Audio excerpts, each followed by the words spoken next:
So, hi guys. Ngayon ituturo ko kung paano nagwo-work yung VLOOKUP. So, una, ano nga ba yung VLOOKUP? Yung VLOOKUP kasi is ano siya, function sa Excel and Google Sheet kung saan hinahanap yung value, let's say doon sa first column, halimbawa employee ID, hahanapin niya vertically yung search key and then i-return niya yung value doon sa kalinya niya. So, I have here example.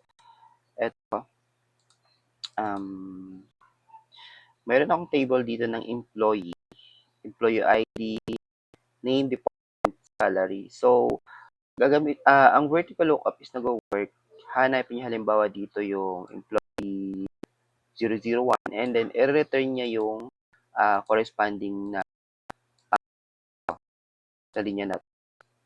Uh, ituturo ko din Ituturo ko din kung paano tayo gumamit ng advanced na formula or function para ma-upgrade pa natin yung vertical function. So halimbawa ito yung formula for VLOOKUP equals VLOOKUP, and then para mas madali, select na lang natin yung suggestion and then search key. Mali ako dito pala dapat. VLOOKUP, key natin ito, tapos comma, range. Saan natin siya hanapin? Dito sa range na to. Then, lock natin siya. So, bakit tayo naglalak ng range? Kasi para pagka dinag natin yung ball or yung, let's say marami tayong gagamitan ng vertical na VLOOKUP. So, nakalock lang yung data natin doon sa range na yon. And para mag-lock ng range, syempre isa-select muna natin siya. And then, i-press din yung F4 doon sa keyboard. Mapapansin nyo, meron na tayong dollar signs sa unahan nung bawat na yon, range na yon. And then, next, index. Yung index is column tayo. Ito, A, B, C, D. So, magbibilang lang 2 index. So, ang hinahanap natin ay employee. So, ang employee name dito ay index 2. So, department is index 3 and salary is index 4. So, ang hanap natin ay employee name. So, this is index 2. So, itatype lang dito 2 and then is sorted.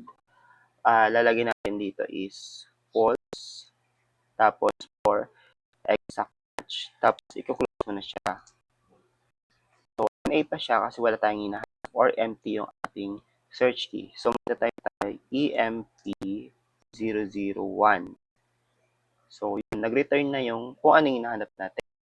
So, next natin yung hanapin is yung department.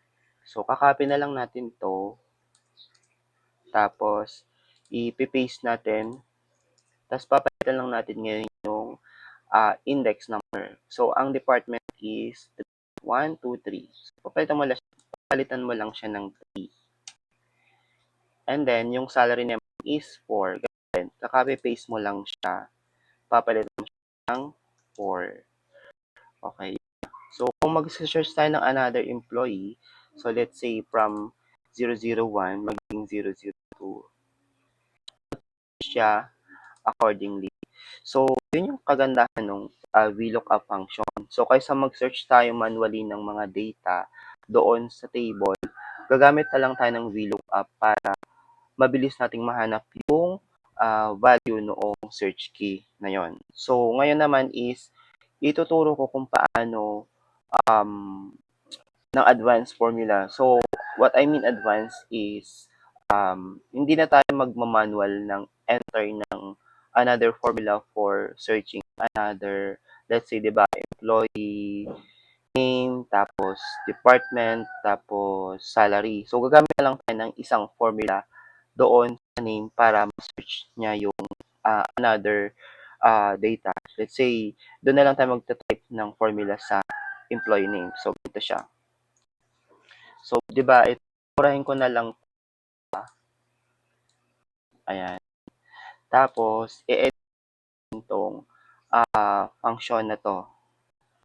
Formula nito sa employee name or doon sa first column. So, maglagay lang tayo dito ng array. Okay? Ito siya. So, ang array kasi is naka-include sa open and close na bracket. So, ganyan. Then, i-close natin agad para hindi tayo malilito. Tapos, anong hinahanap natin? So, ilalagay na natin dito yung index. So, 2, 3, 4. So, 2, 3, 4 siya. 2, 3, 4. Okay? So, etong ano na to, itong array na to is nag-work lang siya talaga sa Excel. So, since Google Sheet nga yung ginagamit ko or lagi kong ginagamit, so, hindi siya mag-work. So, gumawa ako ng paraan paano siya mag-work. So, napakasimple lang din naman siya. So, ito, papakita ko muna bakit hindi siya nag-work. So, enter lang yun siya. So, ang hinahanap lang o ang nire-return niya lang is yung first na index, so which is yung employee name. So, gagamitin natin dito. Gagamitin ng another function para mag-work siya. Okay? So, edit lang natin to. Tapos, doon sa unahan ng VLOOKUP or ng pinaka-function natin, maglalagay lang tayo ng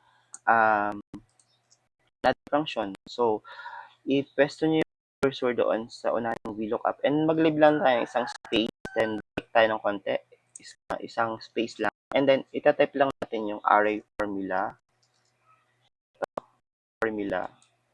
Tapos, huwag kakalimutang i-close yung ating function kasi may open tayo dito parenthesis. Dapat mag-close tayo dito. Tapos, enter lang siya. So, ayun na siya.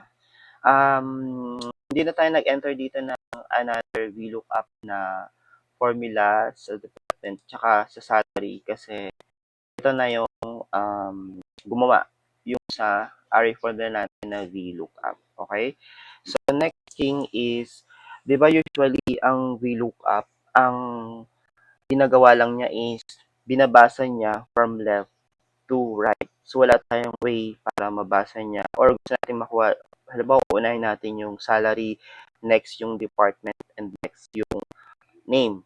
So, dito sa array formula na to, possible yon na unahin natin si salary, si department, and then name. So, ganito siya.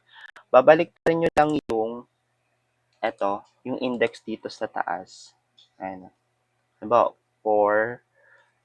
gawin natin salary, name, department, ganun. So, ang salary is 4, ang department, name muna. Ang name is 2, ang department is 3. So, ayun, pansin nyo, nagbago siya. Okay. So, ganun ka-powerful yung advanced na formula na ginawa natin.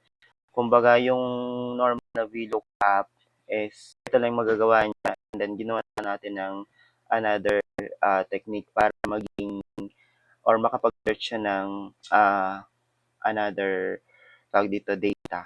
Okay? So, next is, balik na natin to. Undo ko lang siya. Yan. So, ganun lang siya. Index 003. Okay. So, ayan lang. So, ganun lang siya kasimple. Okay? Sana may natutunan kayo dun sa video ngayon.